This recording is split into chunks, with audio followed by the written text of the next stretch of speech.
제가 이제 이 말씀을 증거될 때마다 가장 중요한 부분이 있는데, 제가 말씀하는 가운데 나오는 얘기입니다. 어제도 얘기했고, 전능자 하나님이 이 땅에 오셔서 십자가에 달려 죽으시고 아이로 태어나서 죽으시고 부활하는 이 사건, 그분이 오셨다 가신 사건, 이 어둠에 빛이 왔다 간 사건, 이것이 가장 중요한 거기 때문에 이거를 포인트를 놓쳐버리면 고린도 4장 4절에 나와 있듯이 세상 신이 혼미케 하는 거예요. 혼미케 하는 것은 다른 것이 아니라 표적 기사 능력, 이걸 무시하는 게 아니라 이것이 이 부활을 가릴 수가 있는 거예요. 이거 말고 큰 것이 없는데 이 눈에 보이는 표적 기사 능력이 더 크게 사단은 역사할 수가 있다는 겁니다. 우리가 십자가의 사랑이 얼마나 뜨겁습니까? 근데 부활이 드러나지 않으면은 십자가가 결국을 부활을 눌러버리는 상황이 되어버리는 거예요. 그러면 교회 전체의 젊은이들이 다 떠날 수밖에 없는 거예요. 그 부활의 신앙이 되어버리면 전체 교회가 다시 일어설 줄 믿습니다. 이겁니다. 그래서 포인트를 잘 맞추셔야 됩니다. 내가 여태까지 아는 지식 모든 거를 제가 이거 버리라 이런 얘기 아니라 포인트를 정확히 맞춰줘야지 예수님이 떠나신 다음에 성령께서 오셔서 사도행전의 역사가 재현될 수 있는 그 역사가 일어나는 겁니다. 그래서 우리는 마음을 낮춰야 되고 하나님께 의뢰하는 놀라운 역사가 오늘 이 시간 되어지길 원합니다. 자, 그럼 보세요. 그러면 제가 이제 이 침례 신문에다가 한 31번 정도의 글을 써 올렸습니다. 근데 제일 처음 나간 게 뭐냐면 사도행전을 건너뛴 시대다, 이 시대가. 그러니까 예수님이 부활이 사라졌다는 겁니다. 부활로 인해서 회개가 사라져버리고 예수의 주되심, 이것이 지식이 될 수 있고 하나님이 원하는, 성경에서 원하는 그 주되심이 아니라 인본적으로 자기 힘을 가해서 할 수 있는 그 힘이 있지 않습니까? 입술로만 하는 이 주되심. 마태복음 10장에 입술로 주여 주여 하는 거예요. 모르는 다르잖아요. 그 주인이 되느냐 안 되느냐에 따라 다른 거죠. 다른 게 아니지 않습니까? 십자가에 달려 죽으시고 부활하신 이유는 다른 것이 아니라 우리의 주인이 되기 위함인 것을 믿습니다. 자, 그럼 보세요. 사도행전을 한번 봅시다. 1장에 다시 한번 봅시다. 사도행전 1장.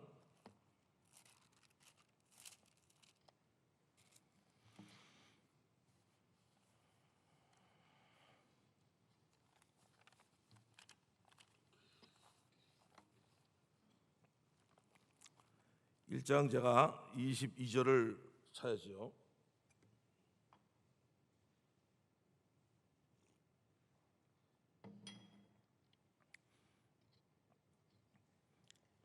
항상 우리와 함께 다니던 사람 중 하나를 세워 우리로 더불어 예수의 부활하심을 증거할 사람이 되게 하여야 하리라 하거늘. 예수의 부활하심을 증거할 사람. 제가 할 때마다 얘기하는 이거는 너무나 크기 때문에 그렇습니다. 이걸 딱 보는 순간에 아하, 나는 부활을 증거하지 않았구나. 이거 어떻게 이걸 증거하는 거지? 이게 오는 겁니다. 부활을 증거한다. 부활을 증거한다. 이 포인트가 여기에 맞춰졌냐 안 맞춰졌냐, 이게 너무나 중요한데 내가 부활을 지금 증거하고 있는가? 만약 여러분들이 여기에서 이 말씀을 들을 때 이거 어떻게 증거하지? 이렇게 나올 때는 벌써 이 부활의 사건이 얼마나 큰 사건인지를 잊지 못하는 거죠. 우리는 이방인이지 않습니까? 성령 되례를 지금 제가 계속 해왔고, 하나님이 이 땅에 사람 오셔서 십자가에 달려 죽으시고 부활하시고 승천하시고 성령이 오시는 것까지가 구약이 예언된 거예요. 바로 그 예언된 예수가 이 땅에 태어나서 오셔서 바로 구약에 대한 예언된 자가 나다. 그러나 나는 3일 만에 부활할 것이다. 죽었다가 3일 만에 부활할 것이다. 이것을 예수께서 말씀하셨어요. 그럼 성경 전체 구약 신구약을 통해서 가장 중요한 포인트는 여기 나와 있는 것처럼 부활의 증인이구나. 우리가 한번 다 따라합시다. 부활의 증인. 이겁니다. 이거. 저는 이제 이신우 목사님과 말씀 나눌 때도 듣고 그러지만 십자가 자체가 없습니다. 지금 십자가만 증거해도 대단한 겁니다. 지금요. 교훈적인 겁니다. 그러니까 이 사도행전을 들어갈 수 있는 상황이 못 되는 거죠, 쉽게 해서요. 그래서 이 부활이라는 이 사건이 어느 정도 대단한 큰 사건 아니겠습니까? 엄청난 사건이죠. 전능자가 이 땅에 사람으로 오셔서 십자가를 죽으시고 부활하셔서 그분이 오셨다 가셨는데, 그러면 내리잖아요. 확실한 증거가 있을 거 아니냐. 떠나더라도 이분이 오셔서 그냥 떠났는데 확실한 증거를 남겨놓고 떠날 수 있는 거 없지 않습니까? 그건 다른 게 아니잖아요. 제가 첫 시간부터 계속 얘기했던 겁니다. 모든 사람이 믿을 만한 증거 쫙 해놨죠. 이거는 제가 이 책자에서도 내가 이제 기록해놨는데 이렇게 써 있습니다. 역사에 기록하는 겁니다. 그리스도는 인류의 죄를 사하기 위하여 십자가에 못 박아 죽었으나 3일 후 그의 육체는 되살아나 무덤을 빠져나왔으며 구 40일 동안 때때로 영광스러운 모습을 나타내어 제자들의 신앙심을 갖게 하였다. 복음서나 바울로 서가는 그리스도의 부활이 역사적인 사실임을 증명하고 있으며 성령 강림 이래 베드로가 유대인들에게 한 최초의 설교도 그리스도가 죽은 뒤 부활하였다는 사실을 중심으로 한 것이다. 십자가에 못 박힌 예수 그리스도의 부활은 죄와 죽음에 대한 승리를 뜻하며 그리스도가 보여준 구원의 확실성을 증명하는 것이다. 두산 백과사전, 이것도 사라졌습니다. 지금 얘기했잖아요. 박물관에 있는 BCA도 사라졌고, 이 책에 두산 백과사전에 나와 있는 우리가 이 책을 만들 때만 해도 있던 내용이 사라져 버렸습니다. 그러니까 예수에 대한 이 사적이 있지 않습니까? 이것이 거의 지금 죽여가고 있기 때문에 전체가 바뀌어지는 시점에 와 있습니다. 이렇게 마귀는 이 마지막 시대를 아주 악하고 잔인하게 이놈들이 지금 모든 예수의 흔적을 붙들고 자꾸 없어지게 하는 거죠. BCA도 사라지게 하고, 아예 근원 자체, 그러니까 50년 30년 후에는 알지도 못하도록 만들어 놓는 이 전법이죠. 이놈들이 예수는 부활하셨습니다. 이것이 너무나 확실해야 됩니다. 이거 하나가 흔들리면 전체가 흔들리는 거고, 이것만 되면 전체가 되는 겁니다. 그래서 제가 사도행 1장 읽어보면서, 야, 이거는 내가 이 부활을 증거, 이거를 하고 찾고 나서 보니까 보이더라고. 이게 그전에는 그렇게 많이 제가 전도지 여러 가지를 많이 보고 그 증거를 그렇게 많이 했는데, 포인트가 사도행을 보니까 부활을 증거하는 거라는 거예요. 그러니까 저기서 확, 야, 이건 대단한 얘기구나. 대단한 얘기구나. 이 부활이라는 얘기가, 제가 염다 얘기했듯이 마귀는 예수가 부활한 걸 모를 리가 없지 않습니까? 근데 지옥 간다 그러지 않습니까? 아는 거하고 틀리거든요. 내가 부활을 아는 거하고 부활의 주 앞에 굴복된 것은 하늘과 땅 사이인 것을 믿습니다.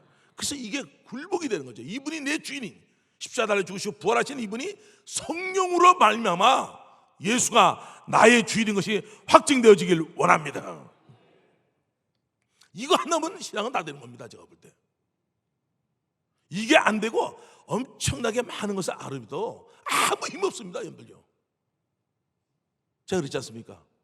제자들이 3년 6개월 훈련 받아도 예수님 죽음 앞에 다 도망갔다고. 제가 그렇게 오랜 동안 많은 훈련을 시켰는데도 불구하고 그 신앙이 위협은 무너지는 신앙이었단 말이에요. 근데 부활이라는 놀라운 이 사실 앞에 제자들이 예수를 만나고 나서 전체가 목숨을 내거는 그러한 순교의 신앙으로 바뀌어지는 것은 부활한 주를 만날 때 그 역사가 일어날 줄 믿습니다. 그래서 저는 그분이 이 땅에 오셨다 가셨는데 뭐를 남겨놨냐? 우리 다 다시 합니다. 부활. 예, 부활입니다. 부활입니다. 죽는 거는 누구나 죽는 겁니다. 지금 사도행전 포인트가요, 십자가 사랑을 증거하라는 것도 아니고 죽은 예수가 살았다는 거 얘기하는 겁니다. 십자가에 죽은 예수가 살았다는 얘기를 하는 거지. 지금 포인트를 잘 맞춰야 되죠. 제 죽음에다 포인트를 딱 맞춰 놓으니까 전체가 무너지고 있지 않습니까? 전체가. 이 얘기하는 것은 다른 게 아니라 십자가를 무시하는 게 아니라 십자가에 죽은 예수가 살아났다. 그 포인트가 살아난 데들 줘야 되는데 십자가에서 뭐 주니까 이게 부활이 증거가 힘들어져 버리는 거예요. 이게. 그래서 제가 이곳에 와서 증거하는 가장 중요한 내용이 그것이죠. 그래서 저는 항상 이분이 오셨다 가셨는데 그냥 가셨느냐, 그분이 십자가에 못 박아 죽으시고 3일 만에 부활해서 다 이루었는데, 그래서 저는 신앙 자체가 이겁니다. 그분이 오셨다 가셨는데 무엇 때문에 가셨냐? 우리 오늘 인류를 위해서 피 흘려 죽으시고 3일 만에 부활하셔서 우리의 주인이 되신 것을 믿습니다. 이거를 전 어디 가서라도 어디 때라도 이걸로 벌떡 일합니다. 낙심되고 좌절하고 있다가도 그분이 오셨다 가셨는데 내가 이럴 수 있는가? 그분이 피 흘려 죽으시고 그분이 부활하셨는데 내가 이렇게 낙심하고 있을 수 있는가? 그분이 왔다 가는 걸 무용지물로 만들 수 있는가? 이게 딱 되는 거죠. 그러니까 다른 말씀을 많이 하는 게 아니라 그 전능자가 이 땅에 사람 오셔서 우리 죄인을 위해서 십자가에 달려 죽으시고 부활하셨는데 그거 승천하셨는데, 그러면 그 이루어놓은 것을 내가 무용지물로 만들 것인가 이게. 그러니까 제가 신앙이 많은 것을 아는 게 아니라 이분은 오셨다 가신 이 사건을 통해서 내가 이러면 안 되지. 이분이 다 이루었다. 다 이루었다. 이분은요 생명 주고 뿐 아니라 몽땅 다 주셨습니다. 이것이 아마 끝날 때 모든 사람들의 마음에 눈이 밝아지길 원합니다. 그래서 항상 기뻐할 수 있는 존재가 되는 겁니다. 억지로 기뻐하는 게 아니고요. 바울이 감옥에 가서도 기뻐할 수 있던 게, 찬양할 수 있고 기도할 수 있는 게 그냥 되는 게 아니거든요. 이게 눈이 밝아져서 생명 주고 주신 걸 다 알아버렸어요. 다 알아버렸어요. 신령 한 복을 다 받아버렸어요. 그러니까 어디 가더라도 이런 역사들이 일어나는 거죠. 저는 이제 그분이 오셨다 가셨다는 이 사실 하나, 이거 놓고 내가 이걸 중심을 딱 두고 있죠. 저는 신앙 자체에 가장 중심 두고 있는 것이 그분이 이 땅에 오셨다 가셨는데, 그럼 무엇을 내고 갔을 거 아니에요. 근데 마귀는 그거를 없애려고 그럴 거 아니냐고요. 근데 그럼이 성공했어요. 내가 보면 성공했어요. 그러면 세상 맛을 보고 세상을 다스렸던 놈이에요. 세상 임금이야. 세상 임금. 그놈을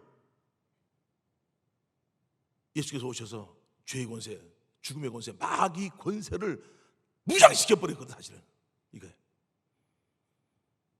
근데 이놈이 교묘하게 십자가만 내세우고 부활을 아는 걸로 지식으로 딱 만들어 놓고 1년에 부활절 때나 부활 증거하게 만들어 놓고,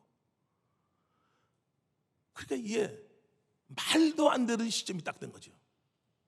제가 이제 이 부활을 계속 증거하고 있을 때 통합 측에 있는 목사님들이 왔었는데 목사님 말씀 듣고 나서 이렇게 보니까 초대교회 성도들은, 초대교회는 몇백 년 동안을 가면서 수업 시간에 교수님이 그렇게 가르쳤다는 거예요. 부활을 증거했다는 거예요.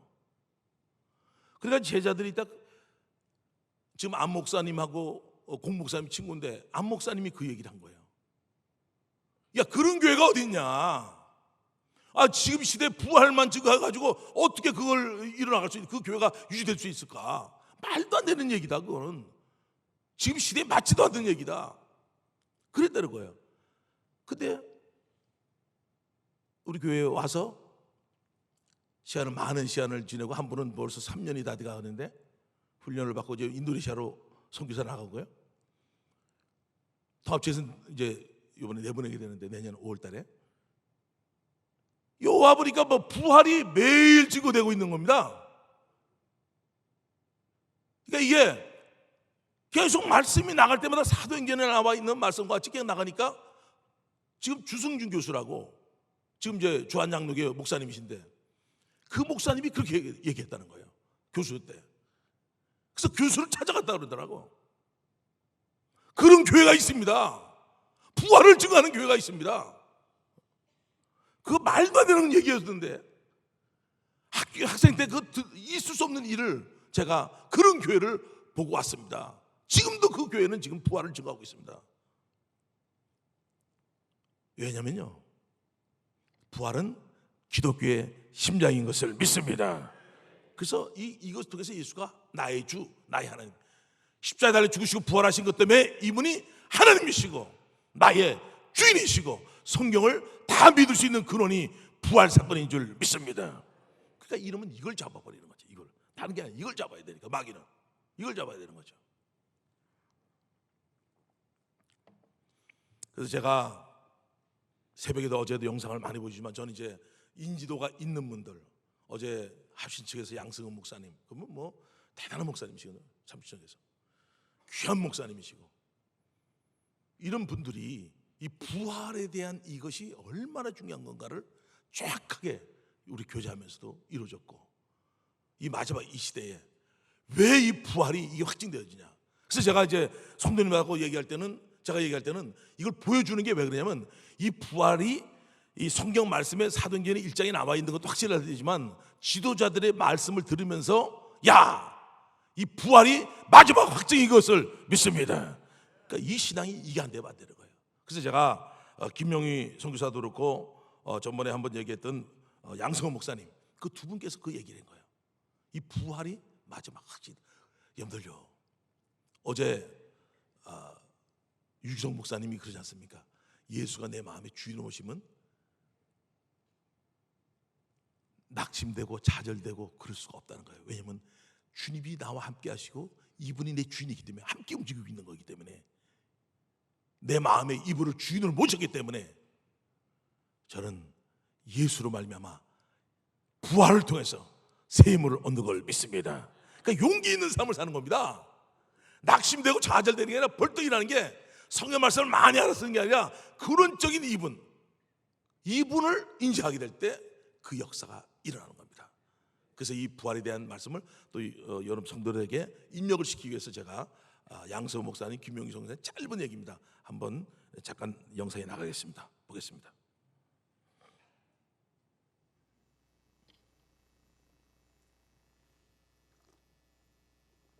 우리는 어제 그제 김성로 목사님을 통해 말씀을 들었습니다.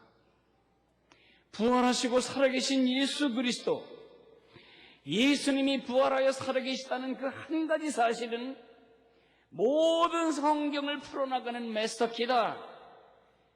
믿어지기 힘든 성경의 모든 기적, 예수님이 하나님이시다는 사실을 전제하면 다 풀립니다. 우리 삶의 고난을 이겨가는 동력, 우리 삶의 슬픔을 딛고 다시 일어날 그 힘의 비밀, 예수님 살아계시다.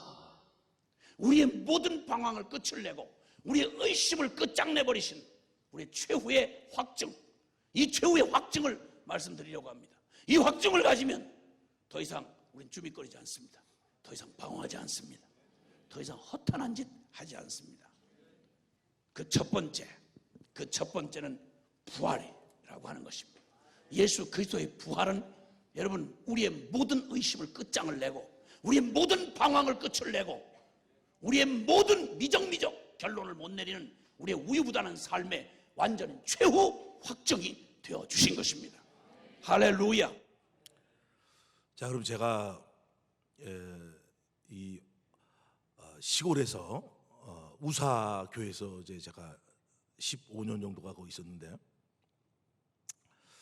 거기서 있으면서 제가 이제 첫 시간부터 지금까지 쭉 보면은 복음만을 찾았잖아요. 제가 왜 사람이 변하지 않는가?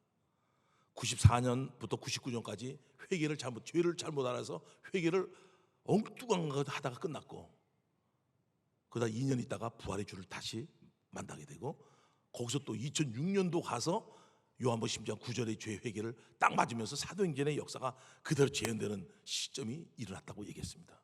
저는 일생을 아주 금방 되는 줄 알고, 제가 이 사도행전의 역사가 금방 되는 줄 알고 그렇게 해왔던 겁니다. 근데 제가 배워왔던 모든 거를 놓고서 그냥 처음 하다시피 안 되니까, 그 많은 사람들을 훈련시켜서 나가도 이게 안 되니까, 어디가 문제가 있는지를 모르니까 전체를 내려놓고 조용하게 이 진리의 길을 찾아갔던 겁니다. 얼마나 제가 힘들었겠습니까? 한번 밖으로 한번 생각해 보세요. 그 젊은이들 그렇게 훈련시켜 내보내는데 안 되는데, 뭐 능력이 안 나타납니까? 뭐가 나타납니까? 은사가 없습니까? 은사가 나타납니까? 다 나타나고. 근데 사람 그거 가지고 되지 않으니까. 제가 훈련도 시켜도 이것도 있는 거 다 가르쳐도 안 되니까. 능력이 나타나도 안 되니까. 도대체 어디가 잘못된지는 모르겠는 거예요. 그러다가 예수께서 회개하고 복을 믿으라 그랬지. 회개를 찾았다 그랬지 않습니까? 죄를 찾고. 그래서 94년부터 99년까지 5년 동안을 회개에 대한 초점 맞추고 돌이키는 거에 대해서 하다가 실패받지 않습니까? 5년을. 그리고 2년 동안 낙심하고 있는 가운데서 2001년도 대학생 수련 때 부활에 대한 것을 아주 성령께서 강권적으로 역사해 주셨어요. 그리고 5년 후에 죄에 대한 것이 요한복음 10장 9절. 요한복음을 그렇게 많이 읽었는데 왜 그걸 내가 그걸 못 찾았는데, 그것도 내 동안에 읽었지만은 어떻게 이 죄를 이렇게 몰랐을까? 이것 때문에 쪽팔죄인데 성경에서는 이거라고 그러는데 이걸 왜 놓쳤지 이거를? 그러다 보니까 60이 다 되었습니다. 그러다 보니까 한번 생각해 보세요, 여러분들요. 그러고 나서 이 말씀을 받으니까 사도 1장을 딱 펴고 읽으면 가슴이 뭉클해지는 거예요. 왜 다른 걸 배워가지고 내가 쓸데없는 걸 그냥 엉뚱한 걸 다 그냥 지식을 다 배워가지고 사도행 1장에 있는 1장 20절에 부활을 증거하는 것도 모르는 이런 사람이 된 거 있잖아요. 엄청나게 많이 하는데 아무 힘 없는 거 있죠. 전도하던 제대로 못 나가고. 이걸 어떻게 증거하는 거지? 내가 이렇게 증거하지 않았는데? 이거 이렇게 증거하면 될까? 이런 사람이 돼버린 거지. 근데 이걸 정확하게 이 부활에 대한 것을 인지하고 나니까 아주 복음 전체가, 삶 전체가 아주 단순하고 기쁨이 있고 소망이 있고 하나님의 뜻 가운데 살 수 있도록 해준 걸 너무나 감사를 드립니다. 그래서 저는 이제 그분이 오셨다 가셨다는 얘기예요. 근데 뭘 하고 왔냐? 부활을 딱 모든 믿을 만한 증거. 전 그래서 어디 집회 가더라도 다시 복음 앞에서 제가 집회한 거거든요. 이거는 생명과 같은 말씀이죠. 제가 그 말씀 가운데서 지금 좀 보여주겠지만은 이 말씀을 들을 때 성령께서 역사하길 원합니다. 그래서 이분이 오셨다 가셨다, 이분이 오셨다 가셨다는데 이것이 너무나 중요한 거죠.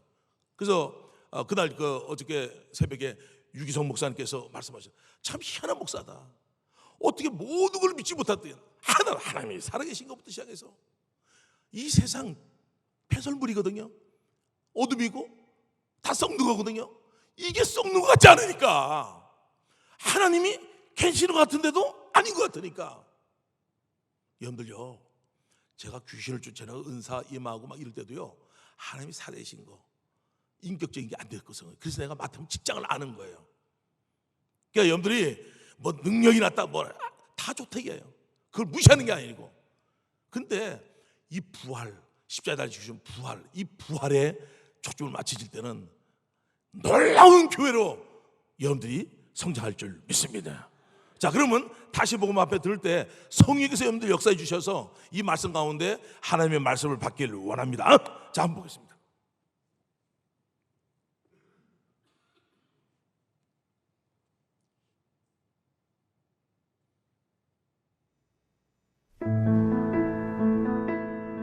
하나님께서 이 땅에 사람 오셔서 십자가에 달려 죽으시고 부활하시고 가셨다 그러면은, 그런 분이 이 땅에 오셨다 가셨다면은 온 인류에게 확실한 그 증거를 주고 가신 것을 믿습니까?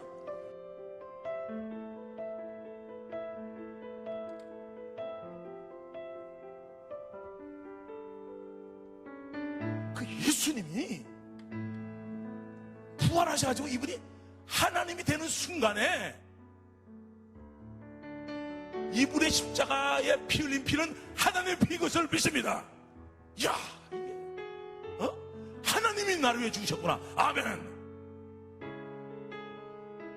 하나님이 살아있는 게 너무 확실해. 왜냐면 부활이 너무 확실하니까 하나님이 살아있는 것이 너무 확실하고, 이제 그 내 느낌, 내 감정, 이 세상에서 배운 모조품 사랑이 끊어져 버리고 하나님이 나를 죽었다는 이 사실, 죽었다는 사실 하나로 끝난 걸 믿습니까? 그러니까 이분이 마음과 뜻과 목숨을 다해서 우리를 사랑한 걸 믿습니까? 죽음에 벌벌 떨고 있는 우리에게 이분이 십자가 달려서 부활하셔가지고 우리에게 부활의 산소망을 주신 것을 믿습니까? 예수를 주인으로 모셨으면 이 세상에서 그분이 오셨다 가시고 그분이 내 안에 주인으로 계실 때 집어던져도 중심에 입만 놓지 않으면 오뚜기처럼 일어날 줄 믿습니까? 예수를 바라보는 걸 믿습니까? 예수를 생각하는 걸 믿습니까? 그분이 오셨다 가셨는데, 전능자가 이 땅에 왔다 가셨는데, 그분이 오셨다 가신 것은 생명을 줄 것뿐 아니라 풍성한 걸 우리에게 주신 것을 믿습니까? 그분이 주신 것은 이 땅에 썩어질 것이 아니라 영원한 걸 주신 걸 믿습니까? 모든 것이 가져지고 이게 돼야지 달려가는 거예요. 내가 뒤로 볼 수 있는 거 내가 가지고, 야, 이게 뭔가 찜찜한 게 있으면 내가 원할 텐데, 이분이 싹 줬다 그러면 미련 없이 복음을 증가하는 일인 걸 믿습니까? 여러분을 통해서 이 나라가 다시 세워지길 원합니다. 복음이 증거되길 원합니다.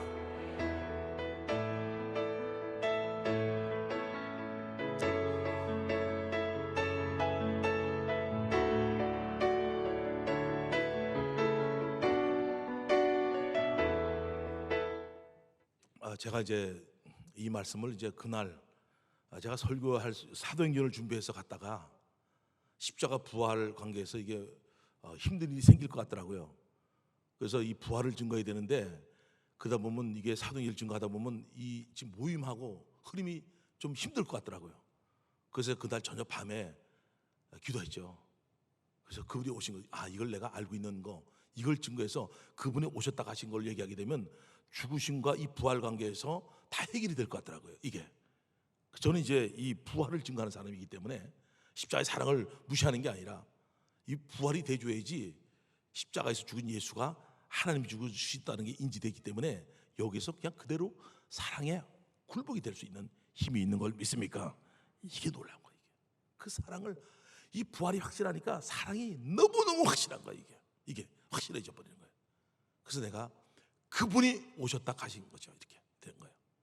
그러니까 이걸 통해서 정말 이게 그 부활에 대한, 십자가를 죽으시고 부활한 이것이 조화롭게 말씀되어지고 하나님께서 역사했던 내용들입니다. 자, 그럼 보세요. 그러면 제가 이제 어제도 그 서현숙 선수가 이 대강고등학교에서 집회를 하는 거 봤습니다. 근데 그 자매 하나가 축구 선수 한 명이 가서 전도한 겁니다. 선수들한테. 그러니까 이 많은 선수들이 춘천에 있는 시골에 있는 교회로 온 거예요. 그러니까 기자들이, 야, 너희가 어떻게 고향도 다 틀리고 다들 어떻게 춘천에 있는 시내 조그만 소도시에 있는 그 교회를 다니냐? 알고 보니까 서현숙이라는 자매가 이 축구 선수들에게 부활을 증거한 겁니다. 부활을. 그러니까 이 젊은이들이 그 뜨거운 역사가 일어난 거죠. 제가 이제 이 부활이 증거되는 이 축구 선수들을 보여줄 텐데, 보여주면서 이 보면은 가장 중요한 포인트가 뭐냐면 이 입술에서 부활이라는 말이 나오네요. 부활이 계속 부활이라는 말이 나온다고요. 왜냐하면 복음을 증거하는 건 십자가에 달려 죽으신 예수가 살아나신 것을 믿습니다. 이거죠. 살아나신 것을 딱 증거하는 거예요. 자, 그럼 보세요. 그러면 사도행전에서 2장에 한번 봅시다. 2장에서 보게 되면 이 얘기가 나온단 말이에요. 이 얘기가 오순절 때 이제 성령이 임했죠. 임했을 때에 곳곳에서 이 살아나신 얘기를 합니다. 베드로가 곧바로 설교를 합니다.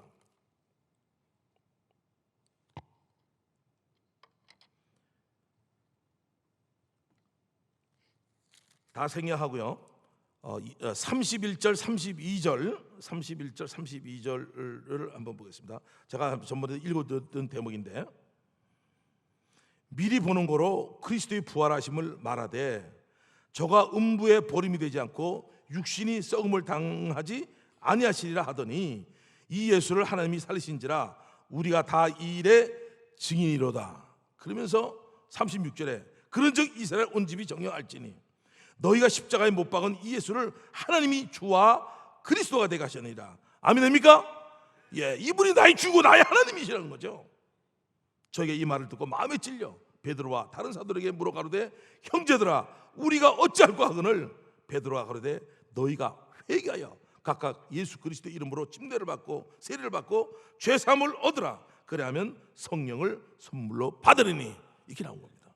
이게 베드로의 설교입니다. 베드로가 오순절 때 설교한 내용이 이 얘기입니다. 여기에 어찌할 거가 나올 때는 이 성령의 역사한 걸 믿습니까? 그렇죠. 이 죄가 얼마나 무서운지 이것이 되어질 때 너무나 놀라운 사실이죠. 너무 놀라운 거예요. 이게 인지되는 거죠. 즉 축구선수 말고 서수지 자매가 이번에 C채널에서 간증한 건데 대학교 2학년생입니다. 대학교 2학년생. 그 죄가 내가 주인 된 죄가 얼마나 무서운지 이건 추상적으로 하면 안 되잖아요. 이게요. 입술로만 하면 안 되잖아요.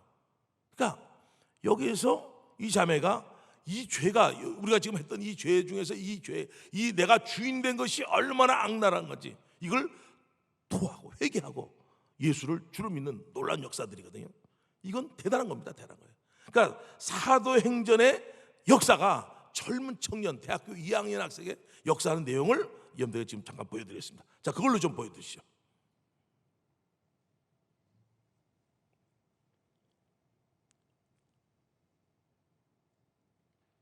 안녕하세요. 저는 춘천 한마음교회에서 온 서수지입니다. 저는 중학교 1학년 때 처음으로 대형 연합 수련회에 참석했어요. 그때 패션 오브 크라이스트라는 영화를 봤는데요. 예수님이 저의 죄를 위해 처참하게 돌아가시는 거예요.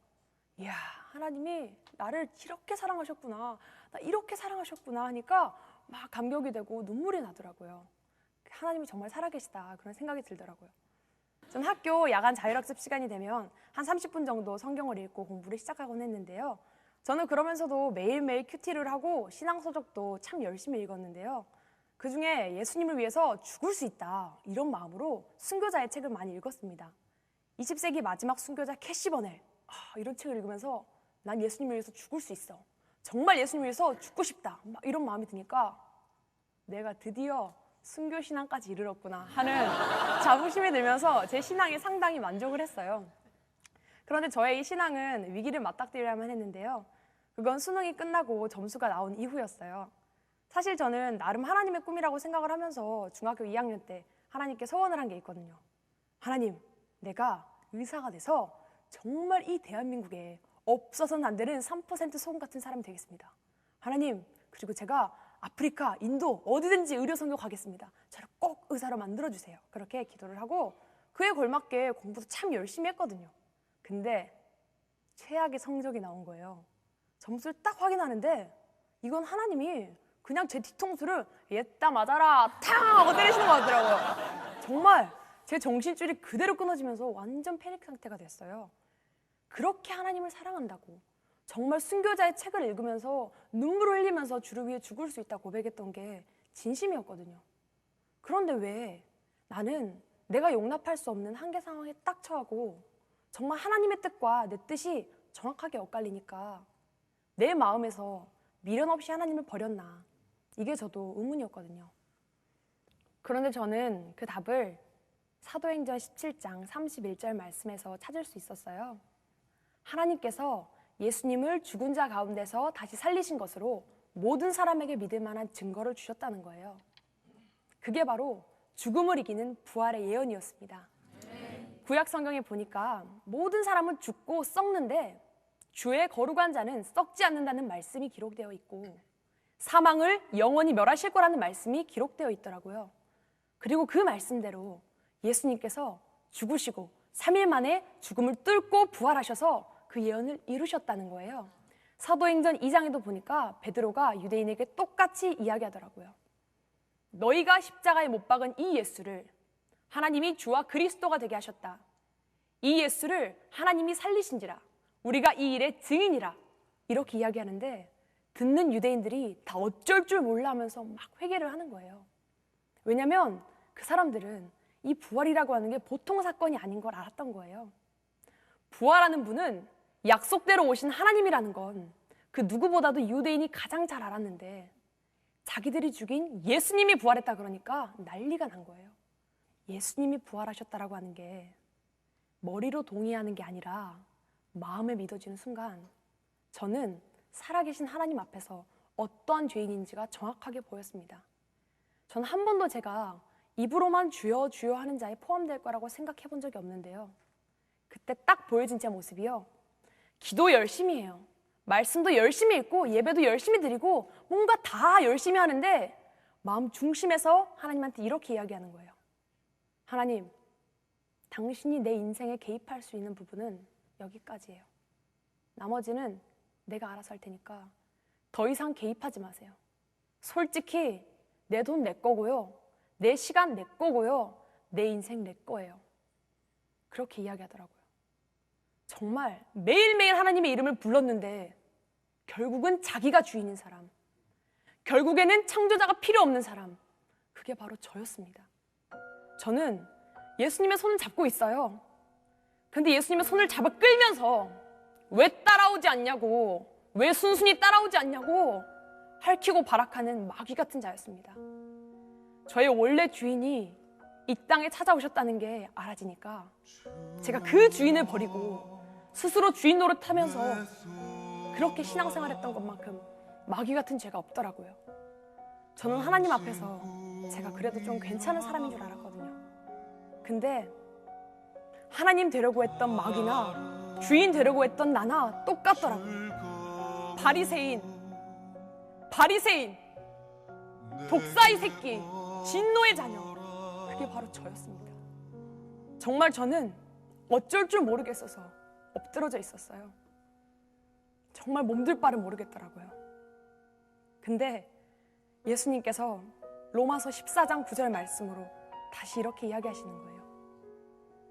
내가 너의 주인이 되기 위해서 죽었다. 내가 너의 주인이 되기 위해서 부활했다. 내가 부활했다. 이것으로 충분하지 않으냐? 내가 부활했다는 것으로 충분하지 않으냐? 이제는 내가 너의 참 하나님이 되고 너의 인생의 진정한 주인으로 들어가도 되겠느냐? 그렇게 물어보시는데 저는 그 앞에서 제 온 마음을 찢으면서 제가 주인을 버리고 스스로 주인 노릇했던 그 악랄한 죄를 회개하고 저의 주인 되시기 위해 죽으시고 부활하신 예수님을 저의 마음의 주인으로 모셨습니다. 예수님이 이렇게 저의 주인이 되시니까 저의 모든 생각과 가치관과 판단과 모든 결정이 저의 주인 되신 예수님의 말씀에 따르고 싶더라고요. 예수님께서 부활하시고 승천하시기 전에 제자들에게 부활의 증인이 되라는 말씀을 하셨더라고요. 제가 그 말씀을 딱 읽는데 하나님께서 죽어 마땅한 이 바리새인에게도 부활의 증인이 되게 하셨구나. 이게 너무도 감사하더라고요. 그래서 저는 제가 다니고 있는 춘천교대 캠퍼스와 버스, 지하철, 길거리 그 어디가 되었든 간에 부활하신 예수님을 전하고 있습니다. 제가 다시 전능자를 뵐 때까지 저는 하나님께서 모든 사람에게 주신 믿을 만한 증거, 너무도 기쁜 소식, 너무도 기쁜 예언의 성취, 부활하신 예수님을 증거하는 부활의 증인의 삶을 살겠습니다. 감사합니다.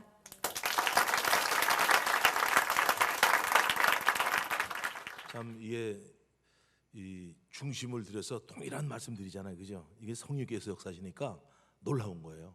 그러니까 이 젊은 애들이 깨끗하잖아요, 애들이. 그러니까 삶 자체가 얘도 봐도 아주 놀랍거든요. 이게 복음의 능력이 이런 거거든요. 삶을 이렇게 바꾸는 거죠. 저는 이제 많은 젊은이들을 만납니다. 그 가정을 이혼했던 이제 자매가 나오는 솔지라고 얘인데 어머니와 아버지가 이혼을 하셨습니다. 또 두 번째 엄마를 얻어서 또 도망갔어요. 이런 아픔 가운데 이 애가 자랐어요. 근데 이 복음이 들어가니까 아까 수지는 정말 기쁘잖아요. 삶 전체가 기뻐지니까 뭐 이걸 증거 안 할 수가 없는 애잖아요, 이게. 그리고 얼마나 성품하고 성령께서 역사하는 자매잖아요, 이게. 그러니까 저는 이 예배 한 번 와도 너무나 기쁜 거예요. 그러니까 너무나 소망이 있는 거고요. 그러니까 이 젊은 애들 보면은 야, 어떻게 우리 사실 나이가 먹고 막 그러면 찌드는 게 많잖아요. 근데 얘들 보면 아주 산뜻하고 깔끔하고 아주 다음 세대를 맡길 수 있고 이런 아들이 있지 않습니까? 우린 그렇습니다. 많은 사람들이 이제 상처를 치유한다고 얘기합니다. 뭐 복음이 부족하겠습니까? 복음이? 우린 옛사람, 내가 상처받은 옛사람은 십자가 못 박아 죽은 것을 믿습니다. 그 죽었어요. 난 새로운 피조물이야. 예수하고 연합됐기 때문에 나는 온전히 새로운 피조물이 된 거예요. 그 여기서 동성애자들이 막 빠져나오고, 여기서 젊은 동성애자 빠져. 오늘 시간이 없어서 못할 거예요. 오늘은 시간 되면 또 할 수도 있겠지만, 근데 오늘은 다른 게 아니라 이혼해서 아픔을 가지고 있는 이 자매가, 이 대학생이 소망 가운데 이 복음의 능력, 부활의 능력으로 다시 일어설 수 있는 힘을 주신 하나님께 영광을 돌립니다. 그래서 오늘 이 말씀을 들을 때 정말 이 복음의 능력이 저렇게 사람들을 변하게 하는구나, 젊은이들을 저렇게 변하게 하는구나, 이 놀라운 사실, 이 부활의 증인이 되길 간절히 축원드립니다. 자, 그럼 보겠습니다.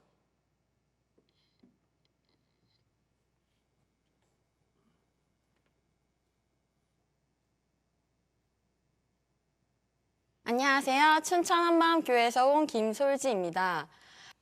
제가 9살 때 부모님께서 크게 싸우시고 이혼을 하셨어요. 9살에 엄마가 말없이 떠나버렸다는 건 제게 너무 큰 상처였어요.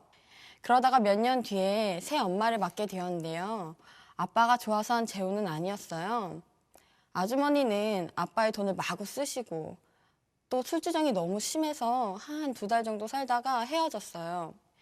그러다가 어느 날 아빠가 친엄마를 만나러 제주도로 가겠다고 하시는 거예요. 그래서 따라갔는데 엄마를 보면서 반갑기도 했지만 밉기도 했어요. 그리고 헤어지는 마지막 날 엄마가 얼마 후에 돌아갈게 하고 약속을 하시는 거예요. 저는 그때 나도 이제 엄마랑 아빠랑 같이 사는구나 하는 생각에 너무 기뻤어요. 그런데 엄마는 또 돌아오지 않으셨습니다. 그렇게 다시 한번 배신을 당하니까 친엄마에 대한 원망이 더 커졌어요. 그리고 그때부터는 저 사람은 엄마도 아니다 하는 생각이 들면서 엄마라고 부르고 싶지도 않더라고요. 그래서 저는 엄마를 그 사람, 그 여자라고 부르기 시작했어요. 제가 6학년 때 술과 담배와 우울에 쩌들어 있던 아빠가 이상해지기 시작했어요. 아빠가 맨날 복선씨, 복선씨 이러시는 거예요. 아빠가 그토록 외치던 복선씨가 지금 저의 어머니신데요. 저한테는 3번째 엄마죠. 엄마는 처음부터 저에게 너무나 잘해주셨어요. 가족 모두가 일요일에 교회를 나가니까 어느 순간부터 저도 같이 교회를 다니게 됐는데요. 중2 여름방학 때 청소년 여름 수련회에 참석을 하게 되었어요. 요한복음 2장 22절 말씀이었는데요. 그 말씀을 듣는 순간 저는 너무나 큰 충격에 빠져버렸습니다. 저는 제자들이 처음부터 예수님을 하나님으로 믿고 따르던 사람들이라고 생각을 하고 있었거든요. 그런데 그게 아니었어요. 제자들은 예수님께서 부활하신 후에야 성경과 예수님이 하신 말씀을 믿었더라고요. 부활을 보고서야 믿었구나 하는 생각이 들면서 부활이란 사건이 제 머리를 강타했어요. 부활하셨다면 예수님은 하나님이신 것이고, 그렇다면 이분은 지금도 살아계시고 성경이 실제라는 거잖아, 죽음이 끝이 아니라는 거잖아 하는 생각이 제 머리를 쾅 하고 쳐버렸습니다. 그리고 저는 예수님을 나의 주인으로 믿게 되었어요. 이 사실을 알고 나서 저는 친구들에게 하나님 살아계셔, 예수님께서 부활하셨어 하고 말하고 다녔어요. 말하지 않을 수가 없더라고요. 또 잊을 수 없는 기억이 있는데요. 저희 집은 날이 갈수록 경제적으로 점점 더 어려워지고 있었어요. 저는 당시 대학에 가려고 열심히 공부를 하고 있었는데요. 어느 날부터 아빠가 얘들아, 아빠랑 그냥 살자, 아빠랑 그냥 살자 이렇게 말씀하시고, 엄마는 우셨는지 눈이 퉁퉁 부어있고 얼굴이 너무 어두우셨어요. 당시 빚을 갚지 못해서 여러 대부업체에서 언제까지 돈을 안 갚으면 가게에 있는 모든 물건을 다 빼가겠다면서 욕하는 협박 전화가 매일매일 오고 있는 상황이었어요. 그냥 대학이고 꿈이고 뭐고 일단 어디든 가서 돈부터 벌어야 하겠다는 생각밖에 들지 않았어요. 현실 앞에서 꿈이 무너진다는 게 이런 거구나 싶었어요. 그런데요, 이때 정말 뜬금없이 사람이 죽음 앞에서 이렇겠구나, 자신의 의지와 상관없이 모든 것을 다 잃어버리겠구나 하는 생각이 스쳐 지나가면서 내가 죽는구나, 그런데 그 후에 내가 전능자를 만나겠구나 하는 생각이 드는 거예요. 이 세상에 있는 모든 것이 다 지나가고 하나님께 속한 것만이 영원히 남다는 그 말씀이 제게 실제가 되는 순간이었어요. 저는 제가 가진 게 아무것도 없다고 생각을 하고 있었거든요. 그런데 그게 아니었어요. 전능자와 함께 있는 제가 엄청난 부자였어요. 엄마는 앞에서 울고 계시는데 제 마음에서는 이 가난을 제게 허락하신 하나님께 감사하는 마음이 가득했고, 또 돈이 없는데 빚 갚으라는 전화를 받고 있는 이 상황에서 돈 많은 빌 게이츠가 내 눈앞에 나타나도 부럽지가 않겠다 하는 생각을 하고 있었어요. 왜냐하면 그 사람이 소유하고 있는 재산은 곧 사라질 것들이고 제 안에 계신 예수님은 영원하신 분이라는 사실이 보였거든요. 이렇게 행복하게 살고 있었는데요. 제 마음에는 해결되지 않는 또 한 가지 문제가 있었어요. 바로 친엄마에 대한 원망이었어요. 엄마를 잊고 살 때에는 아무렇지도 않은데 친엄마에 대한 소식이 제 귀에 조금이라도 들려오면 속에서 분노가 치밀어 올랐어요. 말없이 떠날 땐 언제고, 우리를 꼴통이다, 뭐다 하면서 욕할 땐 언제고, 이중적인 인간 하면서 속으로 막 욕을 하고 있었어요. 그리고 한 영상이 머리에 그려졌는데요. 하나님께서 엄마를 꼭 끌어안고 계셨고 저에게는 미워하는 것은 살인이다 라고 말씀을 하시는데 저는 마음이 무너져 내렸습니다. 하나님께서는 한 영혼을 살리기 위해 생명을 버리시는 분이시잖아요. 그렇게 하나님께서 엄마를 살리려고 하고 계시는데 저는 마귀 편에 서서 엄마를 죽이고 있었던 거예요. 하나님께 회개할 수밖에 없었습니다. 신기하게도 회개하고 나서 제 마음에 있었던 원망과 상처가 다 사라져버리고 엄마를 마음에서 완전히 용서하게 되고 엄마에 대한 긍휼한 마음이 부어졌어요. 그 이후 저는 엄마의 홈페이지에 들어가서 처음으로 감사하다는 짧은 글을 남기고 왔어요. 다음날 고맙다라는 답글이 올라와 있더라고요. 정말 자유했습니다. 그리고 그제서야 하나님께 내 마음에 미워하는 사람이 단 한 사람도 없다고 고백할 수가 있었어요. 부활하신 예수님 앞에서 해결되지 않는 문제는 하나도 없었어요. 가난도, 상처도 전능자 안에서 아무것도 아니더라고요. 부모님의 이혼으로 절대 빠져나올 수 없을 것 같았던 상처와 원망 속에서 저를 완전히 자유케 하신 예수님께 너무나 감사드립니다. 예수님은 제 인생의 최고의 선물이에요. 감사합니다. 이게 복음의 능력이죠, 그죠? 복음의 능력. 그러니까 젊은이들이 저 시청을 나가서 지금 쭉 간증하고 있는데 엄청난 이 파장을 일으키고 있거든요. 이게 복음의 능력이에요, 이게. 그러니까 모든 상처도 마찬가지고 모든 문제 있지 않습니까? 뭐 우울증부터 시작해서 뭐 중독자들 마찬가지고 전번에도 여기 교회에서 수요일마다 와서 했지 않습니까? 이번에 이렇게 나간 게 48명이 나갔습니다. 이번에. 그러니까 또 다 48 또 나간다 그랬잖아요.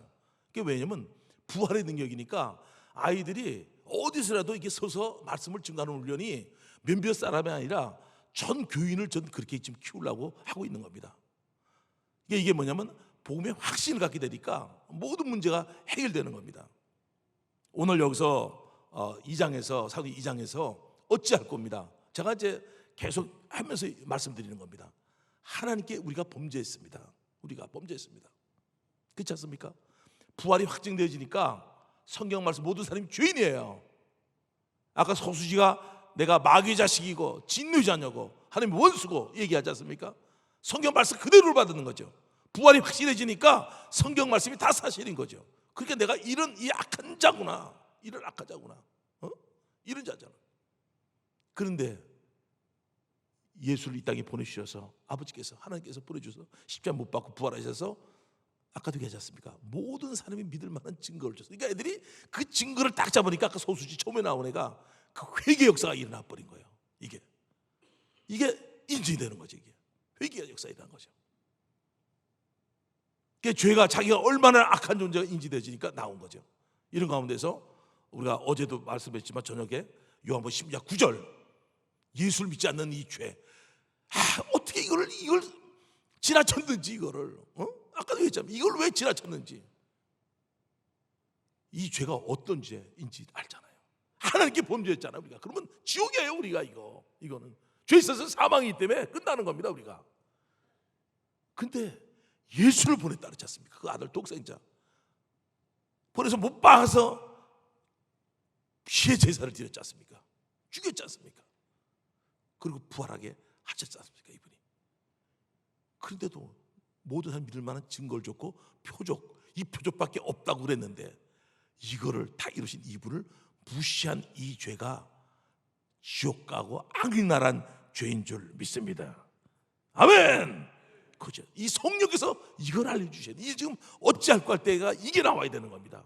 이 죄가 성령께서 하시는 거거든요. 예수를 믿지 않는 이 죄가 부활하셔서 하나님이 되셨는데 나의 주인이 됐는데 내가 주인으로 사는 이 악랄한 이 죄가 얼마나 무서운지를 성경께서 조명해 줄 때 사도행전에 나와 있는 것 같이 수지가 회개인 것 같이 어찌할 거와 회개의 역사가 일어날 때 우리 교회가 변화되기 시작했고, 또 이어서 우리 한국교회에서 제일 빨리 선두주자를 서로 신발 앞에서 신길교회 그 역사가 동일하게 역사되어지길 원합니다. 이게 이 죄가 얼마나 무서운 건지를 딱 예수를 믿지 않는 이 죄가 얼마나 무서운지를 딱 인지되어 버리니까 부활 하신 이분을 믿지 않는 이 죄가 얼마나 무서운지를 성경에서 알려줘 버리니까 죄에 대해서 피 흘리까지 싸울 수 있는 힘이 생길 줄 믿습니다. 이거구나. 사도행전의 얘기야. 이거구나. 그래서 이게 아구가 맞춰진다는 게 세계 교회 역사상 부흥이 여러 많지 않습니까? 근데 이 마지막 이 시대에 초대교회 같은 동일하게 이 죄가 부활하신 걸 동일하게 얘기했고, 이 죄가 얼마나 무서운지를 성경에서 조명하지 않습니까? 이 어찌할 것만 터져나오면 아까 수지처럼 나는 내가 완전히 자기가 주인 된 거야. 이분이 죽으시고 부활하셔서 주인 되셨는데 이걸 버리고 내가 여전히 내가 돈은 내 거고 명예도 내 거고 내 자신도 내 거, 내 생명도 내 거, 끝까지 내 것으로 우기는 자들에게 오늘 이 시간 성경에서 역사해 주길 원합니다. 이거만 되면요, 아까 두 번째 나온 거 이거 되면요, 두 번째 솔지라고 나왔잖아요. 그 자매가 그 가난 가운데서도 자기 부유한 걸 얘기하는 거예요. 이 보면 애들이 눈으로 보이는 거, 돈, 명예 이게 크게 보이지 않습니까? 근데 얘는 예수 안에 있는 모든 보화를 볼 수 있는 눈을 가진 자매인 걸 믿습니다. 예수가 부자면 예수를 주로 모셨는데 예수와 연합됐는데 예수가 부자면은 이 자매도 부자인 것을 믿습니다. 그러니까 이 보이는 돈에 대해서 없어질 거에 대한 게 아니라 예수를 소유했던 거에 대해서 이 자매는 그것을 움직여 나가고 있고, 예수와 연합되어 있기 때문에 어머니, 친어머니, 배신한 어머니를 사랑할 수 있는 능력이 준 것을, 정말 이 사랑할 수 있는 마음을 준 것이 복음의 능력인 줄 믿습니다. 자, 이렇게 바뀌어지는 겁니다. 그래서 단지 성령께서 주의를 바꿔준 이 사실을 통해서 예수하고 연합됨으로 포도나무 가지가 됨으로 인해서 아주 풍성한 이 자매, 솔지 자매를 보면서 이 복음에는 회개 역사도 있게 되고 풍성한 삶을 살 수 있는, 회개하게 되면 풍성한 삶을 살 수 있는 그 놀라운 역사가 있구나. 최악의 상태에서도 소망 가운데 하나님께 감사를 올리고 원수를 사랑할 수 있는 그 놀라운 역사가 복음 속에 있는 걸 믿습니다. 자, 이겁니다. 제가 이제 오늘 또 이제 점심 저녁 나가겠지만 아마 이 회개하고 예수를 주로 믿는 사람들이 그 복된 삶, 이 회개하고 예수를 주로 믿는 사람들의 그 복된 삶, 그 삶이 한마음교회에서는 누려지지만 신길교회에서는 더 많이 놀라운 삶이 이루어지길 원합니다. 그곳에 역사하여 주시옵소서. 우리 잘 기도하겠습니다. 아버지 하나님, 사도행전의 이 말씀, 부활의 증인, 하나님의 원수인 우리에게 독생자 예수를 보내서 십자가에 못 박아 죽으시고 부활하신 분을 통해서 모든 사람에게 믿을 만한 증거를 줬음에도 불구하고 여전히 내가 주인 돼서 악랄한 움직임을 잡고 있는 아버지여, 이 죄인을 용서해 주시옵소서. 이제는 주를 보시고 주님의 말씀대로만 살 수 있도록 주님 역사해 주셔서 충만, 성령의 충만, 기쁨의 충만, 감사의 충만이 이 시간 임하기를 원합니다. 아버지 신길교회 성도들에게 기쁨이 넘치고 감사 넘치는 놀라운 삶이 전개될 수 있도록 마음껏 축복하여 주시옵소서. 예수 그리스도의 이름으로 기도드렸습니다.